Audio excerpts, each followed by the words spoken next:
You've tuned into The Mountain Gardener with your host, Ken Lane. Gardening, it can be challenging, but with these simple insider tips, you'll reap huge rewards. Now, let's tune into today's Mountain Gardener with Ken and Lisa. And welcome to this week's edition of The Mountain Gardener. Your host, Ken Lane, here every week talking about the landscapes of northern Arizona. And this is the time the mountains of Arizona are famous. Spring can be a little windy. Summer is just hot and rainy. Fall is our go-to time. And this is when your plants say fall is our go-to time. This is when they like to grow. When that rain starts in August into July through autumn, plants just put on tremendous growth. In fact, right now they are putting on tremendous roots because after they've grown their top growth, their foliage, the more leaves they put on, the more roots they can produce. And so they're actively rooting right now. This is when you really make them sturdy and strong. You're setting the stage for a larger root mass, which will be next. They'll be able to grow more next spring for you, especially important for young or new landscapes. You want to get them full, mature. So encourage them to grow. You might even fertilize them a little more often when they're younger so they bump up and get that root mass going to them.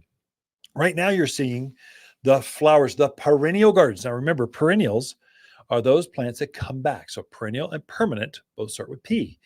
And so you plant them once and you're done.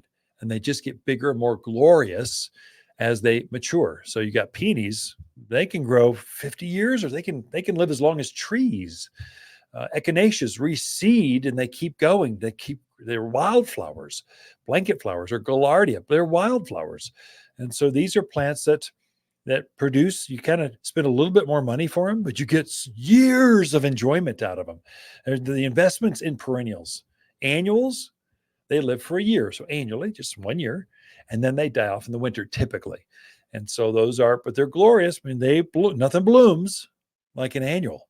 But some of the new perennials of autumn are showstoppers. They put the annuals to shame with the colors, the intense, vibrant colors, the textures, the size of the flower. We've got a new Ito peony just came in.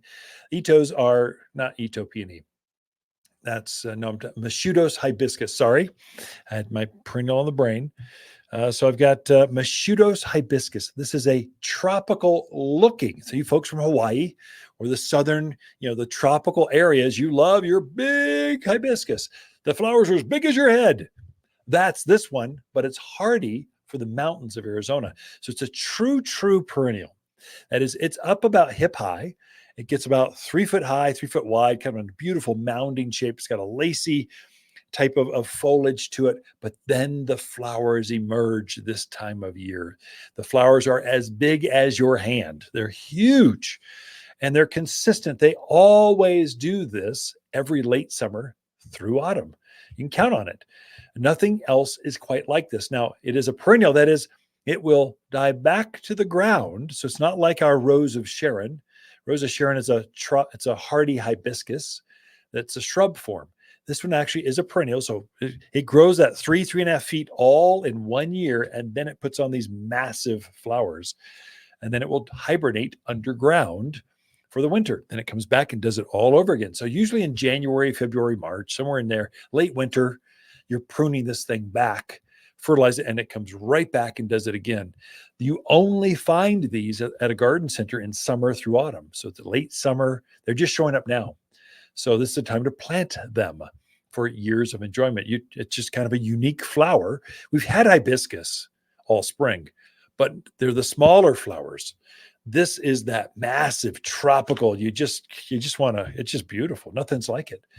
Another one that comes up is your Crocronia, which is a bulb that is fluorescent in its color. I mean, it is so bright. The foliage stands up hip high, and then the flowers hover above that, and they are covered in flowers. The hummingbirds are just going nuts over the flowers. You only find this time of year. It blooms every year, this time of year through autumn.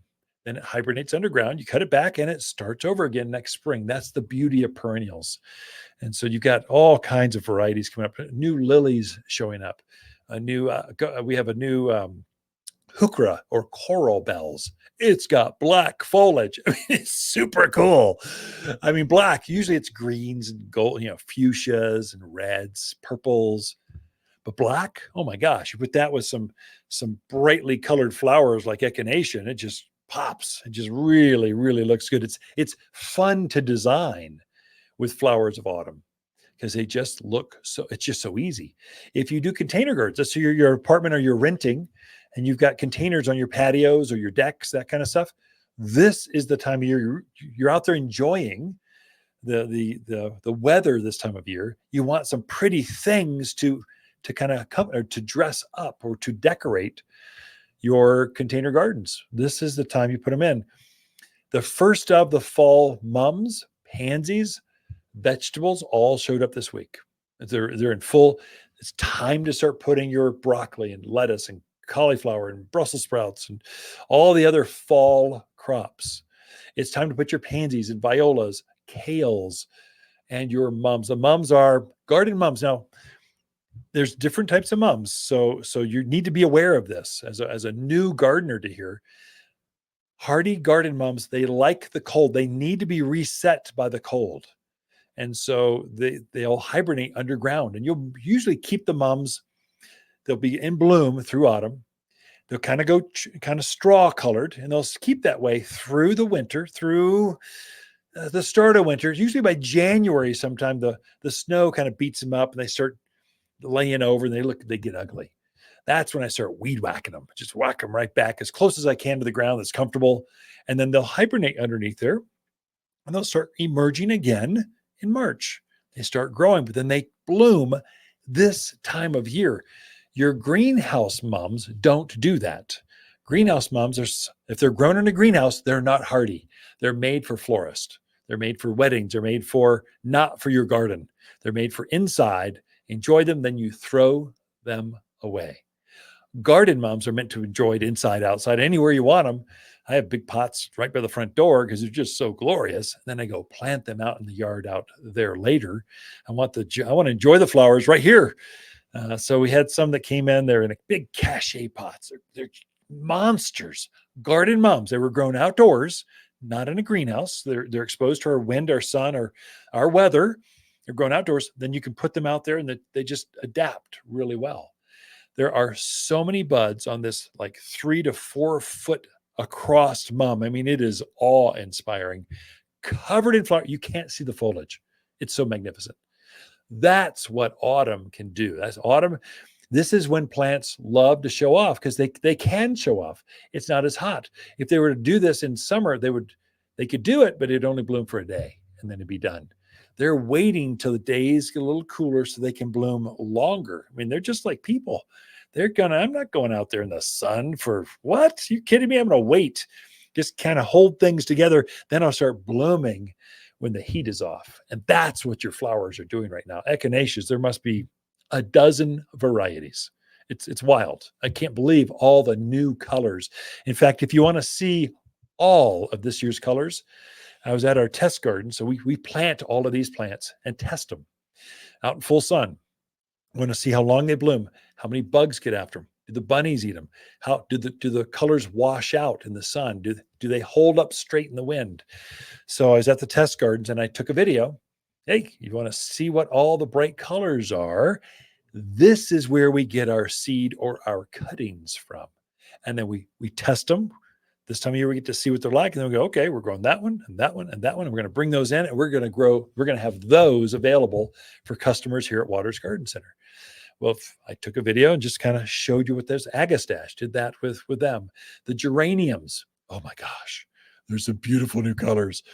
I was just teased. We've got a new purple hydrangea coming. I don't think it's going to make next year, but for sure 26. We've only got 100 plants. You got to take cuttings from these, and it's just not quite enough to really get it going. But by 26, it's going to be pretty exciting. I got a picture of that at the farm. So anyway, if that's of interest to you, follow us on Instagram, Facebook, Twitter. I mean, it just kind of seems like Facebook's more friendly to stuff. TikTok is pretty good too. So you follow us on those and you'll see some of the new plants coming out for next year and what they look like this year. Okay, we got a lot in store for you. Lisa Watters Lain coming in the studio right after this. Hi, Kenneth Waters with our Monster Monsoon Sale, our only sale of the year. Truckloads of fresh autumn maple, aspen, and spruce have just arrived, and we need room, so summer plants must go. Perennials, trees, shrubs, even pottery must go, and it's worth your while with plant sales at 25, 45, even 65% off. It's Waters' only sale of the year at Waters Garden Center, 1815 Iron Springs Road in Prescott. Where people who love great plants at sale prices, they love to shop. And we are back in the studio. We've got Lisa Watters Lain. What is going on there? The giggles are all over. I just saw myself on the camera. And oh, don't look. It's not pretty. We've got faces for radio. That's what they say. Nah. Thank you. If you've been out working in the yard, we're at the garden center. We've got a studio here, and so we've been working it. You jump on a semi all day, and then you jump on here to be fresh and entertaining, exciting. It can wear on you a little bit. Did I ever tell you about so we have this really nice customer, wonderful man comes in, and usually people get used to seeing me at the garden center and they don't see me other places. And he happened to see me at an event we were at. And I said hi, and I could see him trying to place me. I'm processing. And he goes, "You look so much nicer when you're away." That's awesome. And then he's like, we dress up nice. So yes, it's two different looks. It's a small town, and so you tend to see people at restaurants or churches or kids' soccer games or a band, or you just see them around the community because it's a small town, and it's hard to go. Okay, where did I see them? You're trying to see them everywhere, right. So that's good. That's fun. So yeah. Anyways, I digress. Silly story, but yes, this is our question and answer segment, right? What kind of questions and answers do we have? Well, let's get started. So Patty says she has a beautiful pampas grass that seems to never really put out a whole lot of plumes. The grass part is pretty, but not a lot of plumes. So her question is, how can she fix that? Yeah, that's pretty easy, Patty. So pampas grass, they've grown at least 6 feet or more up and wide, maybe even wider. So they put on tremendous foliage growth. And so it takes a lot of energy to pull that off. It's not like they're just growing. You got to fertilize a lot and fertilize often. Here's the insider tip. So pampas grass needs to be fertilized at least 3 times in a year. So Patty, you're going to fertilize at Easter in the spring, at 4th of July, probably really important for pampas grass because they're feeding off that rain and all that new growth. They just go into supercharged mode. So feed them at Independence Day, and then fall. Feed them at that Halloween stage. So Easter, Independence Day, Halloween. Feed them then. But in addition, for you, because you've had you're struggling, you're going to fertilize with all-purpose plant food, 744. It's going to take in that cottonseed meal and bird guano and just go, I am so hungry. Give me more. See more. And so, but in addition to that, give it a handful of super phosphate, 0,18,0. That middle number, that's what causes plumes, especially on grass, flowers, or fruits. Sprinkle some of that at the same time. Every time you fertilize with the all-purpose plant food, give it a handful of superphosphate, and you will have some of the nicest, biggest, the whole plant is going to be covered in these beautiful, fluffy plumes. For you, those of you that don't know what pampas grass is, it's a tall grass, at least head high, and it puts on these gigantic white plumes over the top of the plant. If you don't do what I just described, you'll get thin, wispy plumes, if any. It'll just stop blooming if you don't fertilize enough. And so that's kind of the secret, the insider tip on that. So just fertilize more often. Easter, Independence Day, and Halloween. At the same time, give it all-purpose food and superphosphate, and you will have. And Patty, you still have time. I would say come in and get a bag of all-purpose and superphosphate now, because they're starting to plume. You're starting to see that flower hover above the fall. There's still time. Then it will keep those flowers on there until sometime in January, when the snow kind of really beats them up and start laying down. Then you kind of cut them back to the ground or close to it, and you start all over again. All right. Watering helps too, like Yeah, more it good, does. consistent watering. Yeah. A lot of people think they're just really, and they are drought hardy, but when you want those pretty plumes, you need to increase your water. Mostly I see folks, they're just, you'll drive down a neighborhood, go, oh, they fertilized. Oops, ooh, they didn't. Oh, they got it. Oh, they've got the flowers, but they're real thin. They're Yeah. just they're Fluffy. anemic. They should be fluffy as big as your head or bigger. Or bigger. All right. Next question is from Paul. He says he shut down his irrigation because it seemed like they were getting so much rain. Yeah. He goes, he's thinking about getting ready to turn it back on because we've Yeah. dried up some. His question is, do you keep the same watering schedule that you did earlier in the Gotcha. summer? Good question, Paul. So turn it back on because rain is very inconsistent right now. We'll see some more rain, but it won't be that 3 inches of 3 inches we had last month, the month before. So it's going to need watering. Yes, you do water the same amount. You never play with how long the irrigation runs. It always runs the same length of time. That just take that variable out of your brain, out of your thinking. What you're playing with is the frequency. How many days can I go before I have to redo it again? So trees and shrubs, you're probably watering right now through October, probably once a week. Good deep soak. Once they drop their leaves for autumn, then you kind of throttle it back to a couple times a month. So, but right now you're probably once a week is good. Then you go to every other week once they lose their leaves. For flowers and things, it's probably more often. So there you can tweak it. We've got a handout here at the Garden Center. Ask for it. It just tells you exactly how to water lawns, vegetables, flowers, trees, shrubs, roses. Kind of breaks it all down for you. Okay. Hopefully that helps a bit. Paul, yes, turn on your irrigation. Yes, you do need to water. You do need to water. You'll sacrifice your fall color if you don't do that. Yeah, definitely.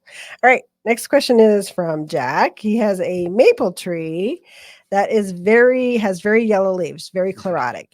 He's hit it with iron and he's hit it with our 744. Still pretty yellow. Wants to know, does he have enough time in the season left to turn it around, or is this kind of going to be it this year and work on it next year? Hey, Jack, so maybe you got plenty of time. They're going to start turning the end of this month, really October. So you got a month to really turn it around. And what's happened is when those maples get real yellow, they start turning fall color too early before everyone else in the neighborhood. That's usually a pH thing. So your pH has crept up too high and it's locked up all the minerals. So the iron is there that you gave it, the 744, it's there, but the plant can't get to it because it's so alkaline. So it's like you sitting in a hot tub and the pH is way too high. And what happens when you get out? It's like your skin wants to itch off. You just want to take a shower. That's how your plant feels right now. So it gets busy trying to itch itself and not. That's a bad analogy. But anyway, pH went up too high. Yeah, it was, and you need to lower it. Soil sulfur is your friend or your plant's friends. Get a bag of soil sulfur. It's just what it is. It's sulfur. And sulfur hits the water, hits the rain, and it lowers the pH and makes things more acidic. You have to dramatically make that soil around that tree acidic. And so what it is, your water is very alkaline. And that's what's causing the issue. So as soon as you give it some sulfur, lower that pH, all that iron and food you had in there will start activating like now. And so it will bring out more color for this fall. Will it bring out 100%? I don't know. But we're just trying to this is gardening. It's a living, breathing thing. You're making a difference. You're trying, but you will see a difference. But if you keep, I would do that again. Every time you fertilize, add sulfur, and that will turn that thing around for next spring, at least, to really be thick and rich and green. Mm-hmm. Yeah, I've noticed a lot of things are what colors are a little washed out this time of year. Even some of the pines, the deodar cedars, are just not showing that real dark green color right now. So it's definitely getting time to feed them again. If you've got off color, fertilize. I mean, don't wait. Usually we say fertilize in October. Okay, we're 3 weeks away. Just do it now. Do it early so you can take advantage. So you can get that color out of those plants. You can take advantage of our most spectacular season, autumn. Brings out all that rich aspen golds and the reds, the purples of ash. You want to bring that out. It takes more acidic type of soil and some food to pull that off. And so if your plants are talking to you and saying, I don't feel so well, if you don't do something, I'm going to go to sleep right now, and I'm not going to show off any fall color for you until next spring. And so you just you're picking up on that. Take advantage of it and try to turn it around. So go ahead and fertilize it. But if you've got any kind of off color right now, fertilize with the all-purpose food and soil sulfur at the same time. That'll help you. That'll really bring out and kind of correct this thing. Yep. That's all we got time for this segment. Be right back. Watters Garden companion plants for September are Raywood ash, Russian sage, honeysuckle, and ivory feathers pampas grass. Ivory feathers is a dwarf pampas grass that blends perfectly into desert landscapes. The ivory plumes reach overhead height for architectural style around patios and ponds. Well suited as a visual barrier or hedge in the far reaches of the yard. You will find only the brightest grasses here at Watters Garden Center. Shop in-store or online at wattersgardencenter.com.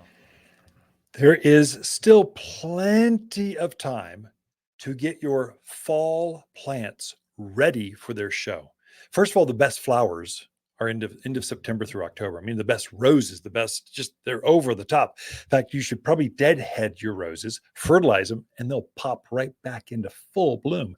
The best flowers are this time of year because it's so cool. They hold their flowers so much longer than when they are in the summer. In the spring, they get bugs, so thrip and aphids are out. In the summer, it's hot, but in the fall, we don't have the bug pressure, and it's nice and cool. So plants bloom longer, bigger flowers, more flowers.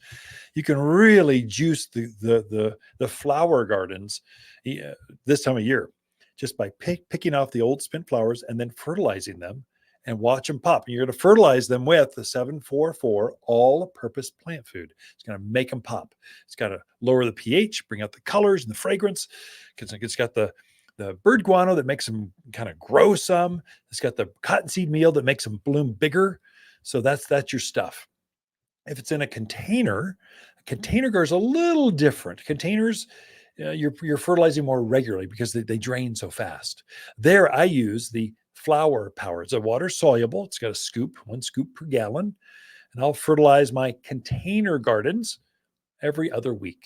And it just makes them bloom like crazy. It's 48% phosphorus. That's that middle number, 48%. It's as high as I could go and still keep that phosphorus liquid. After that, it starts to kind of coagulate, kind of settle in the bottom. But 48%, it's available to that plant like now. So if you want bigger flowers, more tomatoes, that middle number also produces fruits, more peppers, more cucumbers, more. If you want more flowers and fruits, give it that Flower Power every other week or so. Oh, it just really makes a difference. Keep pushing them. Push those plants through the end of this month, actually, and you can get actually more color. For those plants that are a little yellow, a little off, shrubs, I'm thinking amber maples, chase trees, aspens, maples. If they aren't a deep, just rich green, you should be adjusting those right now with the same thing. Fertilize them. And what I would do with your bigger plants, because that's usually a pH thing, I would give them some soil sulfur as well. Soil sulfur it makes things more acidic. And everything likes more acidity here in the mountains of Arizona because our ground is just so alkaline. It's so opposite of what they really want. They want more acidic, and they're just being delivered all the time. Your water is very alkaline. It's because we have all this ash in our soil. So, Thumb Butte is an old volcano core. All the ash that was around that volcano core is now settling. Well, now we're gardening in that. Glassford Hills, that's an old volcano. All the ash, we're now gardening in that. In all of our water's coming up through all that ash, and it taints the soil, the water. It makes it very alkaline. You're going to want to try to compensate for that every time you fertilize. It's a game changer. But you should really encourage bright green or rich green. You want green. And if the foliage is green, when it does turn into fall, so the end of this month, October, really, it'll really enrich the bright reds, the bright purples, the rich oranges, the aspen golds. It'll bring out that color that you really want out of that fall garden. It'll make your flowers bloom better. Your pansies echinaceas and gaillardias and all your bulbs will make them, your dahlias can be brighter, bigger, better when the soil is more acidic. And the way you do that, when you're fertilizing at the same time, add soil sulfur, especially if the plants aren't a rich green. Now, some of you've corrected that. Once you get it corrected, you're just consistent with the fertilizer. There's some soil sulfur in the fertilizer I make, that 744 all-purpose food. There's some in there. And once you get it green, you can just stabilize. Once you get it stabilized, just keep consistent with that food, and that'll be enough. You won't have to use soil sulfur nearly as often. I basically only use sulfur in the spring, and that's it. But I've corrected, so my plants look really healthy. I mean, it's gonna be the best fall reds that I've seen in years. They just look really good. They've had some real rich growth on the foliage. An insider tip for your evergreens: they've got a aluminum sulfate. It's sulfur with aluminum. If you give them that will bring out that rich silver bloom, and it just makes your deodar cedars they'll be blue, not green, with that yellow hue. It'll be blue with a green hue. It's a game changer. Your Colorado spruce will be silvery blue because it's picking up that aluminum. You're lowering the pH and it's picking up the aluminum at the same time, and it just coats the foliage with this bright aluminum, kind of platinum colored. It just really is striking. You can really play with. It's fun as a gardener to play with the chemistry and the fertilizers of the plants to really bring out the most health, the most beauty out of those plants. Well, we got a lot more in store for you. Got to take a quick break, pay a couple bills. We'll be right back after this. Hi, Kenneth Watters with our Monster Monsoon Sale, our only sale of the year. Truckloads of fresh autumn maple, aspen, and spruce have just arrived, and we need room, so summer plants must go. Perennials, trees, shrubs, even pottery must go, and it's worth your while with plant sales at 25, 45, even 65% off. It's Watters' only sale of the year at Watters Garden Center, 1815 Iron Springs Road in Prescott. Where people who love great plants at sale prices, they love to shop. And we're back with Lisa Watters Lain in the studio. She's got this segment all to herself. Comes up with a topic. She takes pressure off of me, having to come up with 6 topics for every show, every week. Can be kind of a brain drain sometimes, especially if you're tired, you've been unloading trucks or teaching other classes or writing columns. You're going, okay, different hat. We're going to put on a creative radio hat, a podcast hat, and be entertaining in front of the camera. Woo! So she takes a piece of that and kind of takes the edge off. Plus, I think there's too many men talking radio show stuff, talking plants, and we need just that too female many touch. There's too many men. Seems like we need more female radio just garden information in general. And so she's my sweeter, better, prettier side, smarter side, been doing this for longer side. Why not put Lisa on the radio? Sure, why not? Yeah. What do you got for us this So week? last week we talked about fall flowers, those flowers that just look fabulous in the garden in late summer, early fall. Fabulous fall foliage. There you ooh. Yeah. So this week I wanted to talk about ornamental grasses. It's another one of those plants that really starts to shine late summer, early fall, through winter. Those ornamental grasses are just terrific out in the landscapes. And I, for one, think they're way underused in a lot of our landscapes around here. A lot of places don't know how, like Phoenix, they don't use grass. Tropical climates like Palm Springs, Tucson, California, they don't use grasses, but the Midwest, they know how to use grasses really well. The mountains, Denver really knows how to use grasses. Wyoming, Boise, they really know. New Mexico is surprisingly They're very good. They're very drought hardy, deep rooted. They got a palm tree kind of root mass.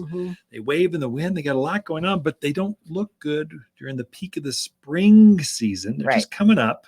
They're not blooming that. They're blooming now. So they're more inspirational. I think that's several reasons. I agree. So the great thing about ornamental grasses is they do add interest into Yeah. the late summer, early fall garden. So some of your things are just kind of, they're tired. Yeah. They're like, it's been a The long grass. summer. I'm ready to go to bed. But the grasses are just waking up and going, I'm excited. I'm going to plume. I'm going to be beautiful. So they really add a lot of interest. They also add a lot of texture into your garden. You know, Yeah. some of us just, everything's evergreen. Everything's got leaves on it, and we don't have a lot of variance in the yard. Well, those grasses just add more texture out there into the yard. Yeah. And there are grasses that will go in the shade. Some of the mondo grasses and those, it's hard don't getting know. old. Anyways, there's some grasses that really like shady spots, but most of them are going to like that full sun, those kind of hot spots out in your yard. So great to put in. And also, like you said, they can be very drought hardy once they're established out in the yard. So, and they're also not a lot of maintenance. Oh, very on little. them, You mow them down in the winter, Yeah. and then that's it. Fertilize. Right. So It's you're kind super of low cutting maintenance. them back, and then they come back up the next year. So you're not doing the heavy pruning. You're not messing with them mid-season. So they really add to that low maintenance yard out there. I find the birds love them too. So they make nests. Yes. If you're into attracting birds or any kind of feathered friends back there, they love the grasses. They're using them to nest. They do. And they'll use them through the fall and winter too, because they'll use them to kind of hide in That's through true, the season. They'll use the seed heads for food. So they're great for attracting the birds. Everyone should have at least 3 different varieties of grass. And then, Lisa's going to tell us which ones. Oh, no, I'm still talking about them. The other thing about them is they're also very animal resistant. Everybody thinks, oh, I can't put a grass in because I have deer or I have javelina. They are surprisingly animal resistant. There's not a lot of grasses that they'll just go out there and eat. They leave them alone. Yeah, deer grass is famous. It's a native. Bear grass, it's famous. It's a native. Javelina, deer, rabbits, they don't bother those. Antelope, they're going to bother them. Right. So many good reasons to be putting those grasses out there. And like you said, there are quite a few. So there, if you want small grasses, that's where you stay in your blue fescue. So blue fescue is great for lining perennial beds on a walkway, kind of to soften that walkway. It has that real pretty blue-gray, I just combined it, blue-gray foliage to it. So it's just very soft, very attractive. Does that stay green in the winter? It can brown out. It stays blue for an amazingly long time, but eventually it's probably gets better more of a winter color too. Yeah, it can have a hue to it. If you clean it up, fertilize it, it'll start growing again in February. It comes right back with a vengeance. Right. The other thing, blue fescue is great in containers too. So if you're doing some fall containers with your mums and pansies, throw a fescue in there. It actually is very pretty out there in your fall containers. So we also have things like Carl Forester, which is probably one of my favorite grasses. It's one of the first ones to kind of green up and to bloom, and it puts on kind of a nice little wheat stalky kind of flower to it. Chest high, not chest high, but maybe hip high or so. Yeah, something like that. I would say 3 to 4 foot, and then it sends the plumes up on top of that. I noticed in our yard, it's one of our favorite things for our dogs to eat. That's true. So animals will eat that one. It's a little sweet tasting, but it's one of the only ones. Yeah. I mean, and they go munch on it, and you'd never know. Of course, they're small dogs, but it doesn't seem to bother the plant at all. It's just as green and healthy, and they like it too. If you're following on Facebook, Twitter, Instagram, those things, TikTok, follow Watters Garden Center. And I did I was at our display gardens, and I have switchgrass and one on Carl Foresters. How they are used in the landscape is spectacular. I got a new camera, having fun with it. Just some great angles. And it's kind of exciting to play with. But if you want to see how to use those at maturity, just tune in, watch. They will be showing up on our social media sites very quickly. Switchgrass is another, you mentioned that. It is a really pretty grass, and its plume is kind of just a real fine, feathery, really pretty when the wind kind of hits it and it sways. Another one like that is the muhly grass, which stays a little bit shorter, I think, than the switchgrass, but puts on that kind of anywhere from cream to pink to almost dark purple, depending on the variety you get. Beautiful when the sun kind of hits it from behind. It's starting to go down, the wind's swaying. You want to sing, what's that song? The Kumbaya. You just went into breaking the song, and here she is. Well, they talk about the waves of grain. Oh, Anyways, it makes gotcha. me think of it. Sorry, Yeah. brain's not all there. But just a real pretty light grass. So ivory feathers, we probably ought to or pampas grass. Mhm. So we carry ivory feathers because it's just better in the It's a landscape. better grass. It's just a better grass. It's more compact. It just plumes better. It's just a nicer than the old-fashioned pampas grass that used to be out there. Costs a little bit, couple dollars more, but you get $50 more plant. It's just less maintenance, better plumes. There's a lot going on for it than that traditional huge monster of a grass. It's better. Yeah, very, very attractive out there in the yard. You got to have some space for it. Yeah, well, and I like them kind of planted in one by itself. You kind of go, oh, yeah. But put 3 or 4 or 5 out there if you got the space. Absolutely gorgeous. It's a good screening or privacy type of grass. It's big enough. Gets up head high, and then the plumes are above that. Yeah. So it's an impressive, and it's that thick. So it's a good plant. Definitely. One of my other favorites that I just really learned to love is the porcupine grass. And I like this one because I like my grass like my men. Different? Porcupine. No, pokey, or I don't know. Weird looking. Interesting. It goes into voice while on the radio. So most grasses, when they're variegated, it's more vertical. Yeah. It goes across the strand there. Porcupine is horizontal. Yeah. So it has a stripe of green, stripe of white, stripe of green, stripe of white. Yeah. It's just really cool out there. Really interesting. And porcupine does get fairly tall. I was kind of surprised. It says 8 foot, probably here, less Chest than high. that. Yeah. But wouldn't that look cool up against like a back of a fence or the anywhere. back of a perennial bed, things like that? That property line right up against the property line would be fantastic. And it's got a bright spot, so more shaded areas, so east and west facing would be beautiful. Right. Another one I like is our bunny grass. We got in this beautiful cobalt blue urn. Oh, that's bunny grass. It's a fountain grass. It's a curly fountain grass, actually. Yeah. It is. And it looks beautiful. So that was one thing I was going to mention is a lot of these grasses you can grow in containers. And they do fabulous containers. Put some pansies around it for the fall. It'd be really Lisa, pretty. we are out of time. So thank you for sharing some ornamental grasses that can be planted right now for years of enjoyment. Ken and Lisa Lain, the Mountain Gardeners. Watters Garden companion plants for September are Russian sage, pampas grass, honeysuckle, and raywood ash. Raywoods are superior shade trees for wind and drought locations. Plant as a single specimen or in a grove for more widespread shade on hot south and western exposures. Dark green foliage forms the perfect round head with leaves that turn a magical wine red through autumn. We sell only the prettiest shade trees at Watters Garden Center. Shop in-store or online at wattersgardencenter.com. If you have been struggling with the drought, heat, water, rain, I know we've had some rain this week, but the landscapes in the North Country, they're dry. They've been really struggling to keep up. And so maybe it's time to start thinking in terms of xeric, native, drought hardy, things that will take this long stretches of heat and dry, and then all of a sudden these deluges of rain and then dry again.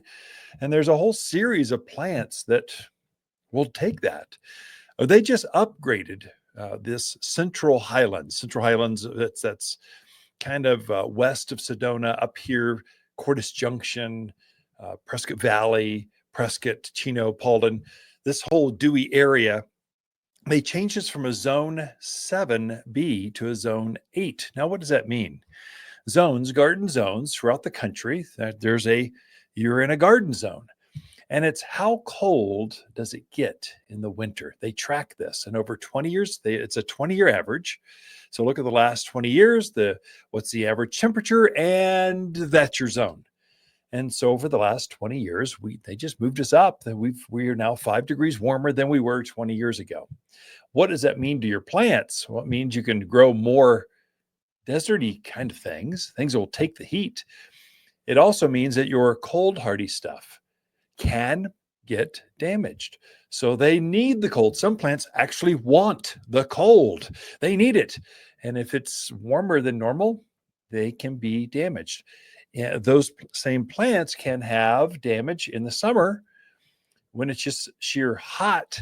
If your drip irrigation's off even a little bit, you don't run it a few days more, you haven't tuned up your irrigation where you're spreading out those emitters, adding some emitters. That plant, which was 2 years ago, 3-4 years ago, fine with 2 emitters on there, now it's not, because now it's grown up and bigger, and now you'll see some brown spots, leaf burn, the tips will burn off. It's just struggling. A branch, a section will die off because that section didn't have enough moisture to keep it going. And so you're seeing this stress in your neighborhood. What to do?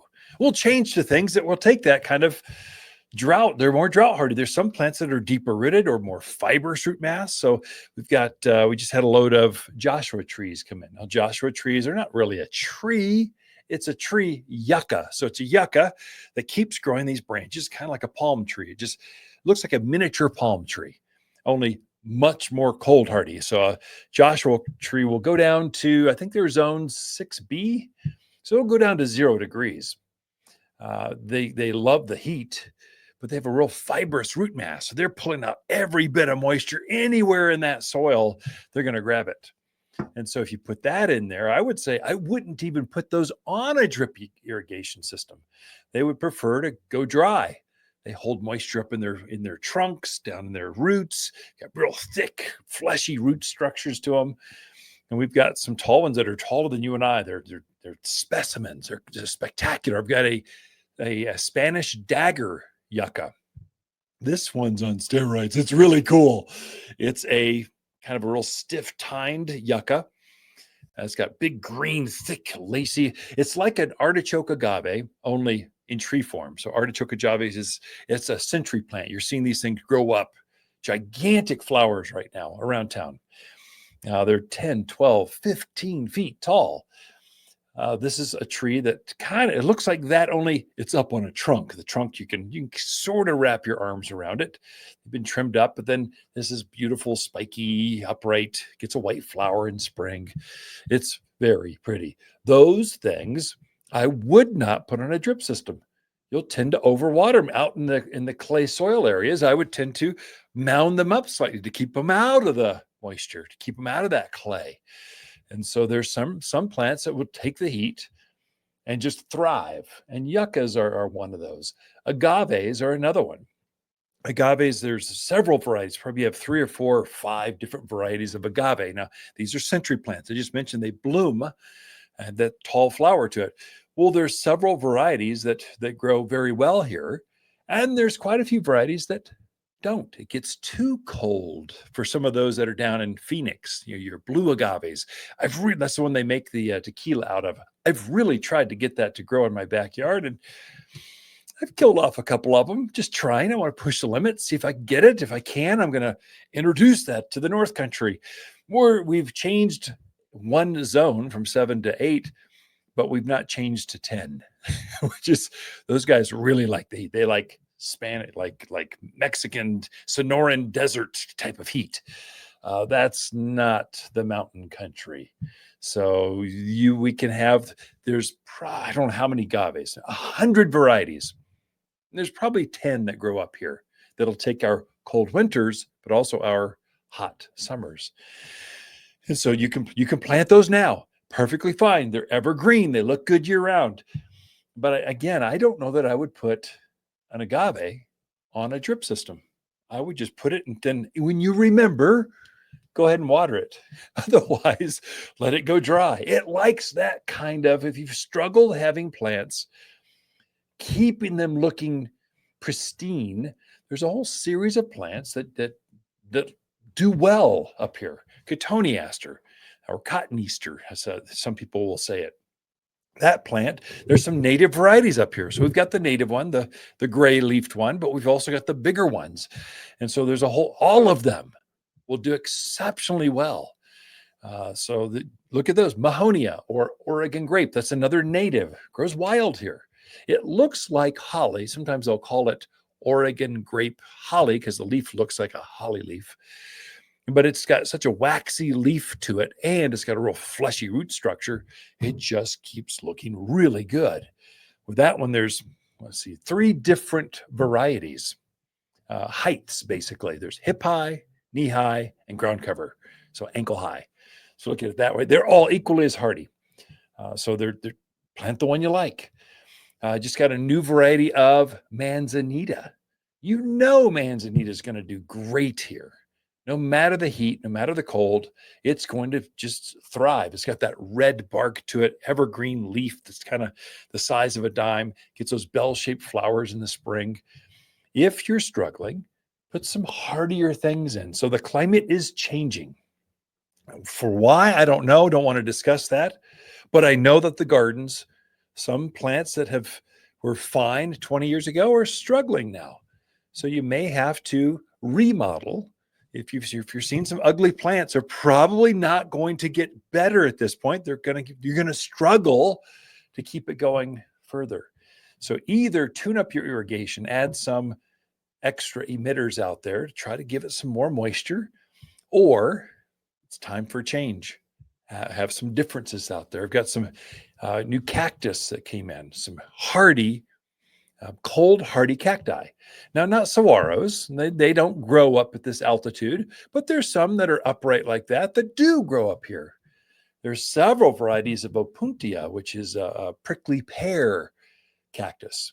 There's real tall ones, short ones, ground cover, some with purple tinges. You can have fun with them. There's all kinds of choyas or teddy bear cactus.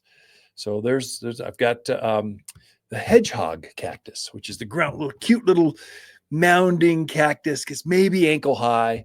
Gets these cute little purple flowers, purple pink flowers to it. Got some great big clusters of them. So there's probably 20, 30 of these hedgehog cactus that kind of clump up together. You can plant that. We've even put them in a paper container. So you put them in the ground. You put the container and all in the ground. Just the roots will go through that paper. It kind of decomposes. So you don't have to wrestle these cacti. We're trying to get better at making it easier to plant them. And so hedgehog cactus. So if you're struggling, you're seeing a lot of that in the landscape right now. You're starting to see fall will start showing up pretty quick. If plants are stressed out at all, they will put themselves to bed early. And so they'll start turning their fall color. Well, I've been struggling a little bit. I think I'll just, I don't feel well. I'm going to go lay down, go to sleep, and I'll wake up next spring. And so that's an indication that you may have a stressed out plant. Fertilize them, take care of them, tune up that irrigation. It makes a big, big, big difference. And so you can plant now. So if you wanted to remodel, this is a great time. The ground is soiled. The soil is warm. We've had some moisture. There's some humidity. Things just root so quick right now. It's a great time to plant in the landscape. Fall is one of your best times to plant because of that. And so especially your native-y, drought-hardy stuff. So anyway, we'll be right back. Got another segment to go after this. Watters Garden Companion plants for September are pampas grass, honeysuckle, raywood ash, and lacy blue Russian sage. Lacy blue Russian sage is a Watters preferred perennial for its compact form that doesn't flop over in the landscape like others. The spiky blue flowers bloom summer through fall with aromatic foliage detestable to all animals. Simply stunning at the edge of dry stream beds mixed with wildflowers. Shop in-store or online at wattersgardencenter.com. So if you are new to gardening and you're not used to 4-season climate, so mainly it's a desert climate, or you're just from tropical Hawaii kind of stuff, this is a 4-season climate. And so we'll actually have seasonal changes at the garden center of the product mix, the plants that are grown. You won't find some plants in fall that are there in spring, and vice versa. The summer plants are not here in winter. So we're now starting to get that very distinctive fall or autumn mix. And so lots of maples and the great aspen golds, the oranges, the purples. What a 4-season climate is famous for, along with all the grasses. The grasses look their best. This is the huge pampas grass. I'm not talking lawns. I'm talking about ornamental decorative grasses. And so we've been selling the summer one. So bear grass, you folks, bears like lions and tigers, and bear grass. We've had that one all along. It's been in bloom since summer. It's a summer bloomer. But all the fall blooming plants, shrubs are here too. So the grasses, so switchgrass, fountain grass, Mexican feather grass, Pampas grass, coral forester grass, all the grasses, they look their best this time. And this is when you plant them. So this is kind of the peak window. This is one of the best times to plant a shade tree or an evergreen. We just got some beautiful, just as pretty as I've ever seen. I've been doing this for decades, of pine trees, Austrian pines. Oh, they're full, they're chubby, they're tall. They're just beautiful. And they like to be planted now. So there's a seasonal change. There's crop rotations. The perennial flowers, they actually are bigger. They're bolder. Yeah, we had some echinaceas in the spring, but they were kind of wispy and thin and barely coming out of the bucket, and they hardly had a flower. Now they're standing 2 feet tall, covered in dozens of flowers, and they almost glow. They're just so beautiful. And there's a whole lot more. So you'll see this ebb and flow of the different plants. That's why if you're new to gardening, you want to visit a garden center more than just in the spring, because what you'll get is the spring mix, and you'll miss out on the summer, fall, and winter mixes. So it's kind of good to see the new things coming in. And then those things, they're not going to be there. I have to guess how many I think we're going to sell in that block of window. And when we're out, because it took 2 years to grow some of these grasses. So I had to plan in 2022 to guess how many of these things we might want. We might want that now. Trees the same way, perennials. So some of these things some crops really fast. Annuals, they take 6 weeks. They're easy. That's why box stores, they mainly focus on annuals. It's a quick rotation, but perennials take at least a 2-year commitment when you're growing those. And so you'll see this different product mix. We show these things off every Saturday. If you're interested, we have free garden classes every Saturday at 9:30. They go through October. Then we take a little break, then come back at it with the pruning session, the winter mix in January. So I basically need a break in November and December. So it's for me, not for you. So we'll have garden classes every Saturday here at Watters Garden Center at 9:30. Kind of hang out. There'll be 30, 40 people at a class, another 30 or 50 watching it online. So they're an hour long. Please join us. You're hanging out with other gardeners, which is kind of fun. Other than that, throughout the week, Lisa and I, we camp out here at Watters Garden Center, and we do really enjoy talking plants with local gardeners. Come visit. Watters Garden companion plants for September are Raywood ash, Russian sage, honeysuckle, and ivory feathers pampas grass. Ivory feathers is a dwarf pampas grass that blends perfectly into desert landscapes. The ivory plumes reach overhead height for architectural style around patios and ponds. Well suited as a visual barrier or hedge in the far reaches of the yard. You will find only the brightest grasses here at Watters Garden Center. Shop in-store or online at wattersgardencenter.com. For a more fruitful garden, increase success in the landscape that just feels better, then tune in daily to the Mountain Gardener podcast. Subscribe through your favorite podcast streamer or visit wattersgardencenter.com. Better yet, visit me directly right here at Watters Garden Center. Thanks for tuning in.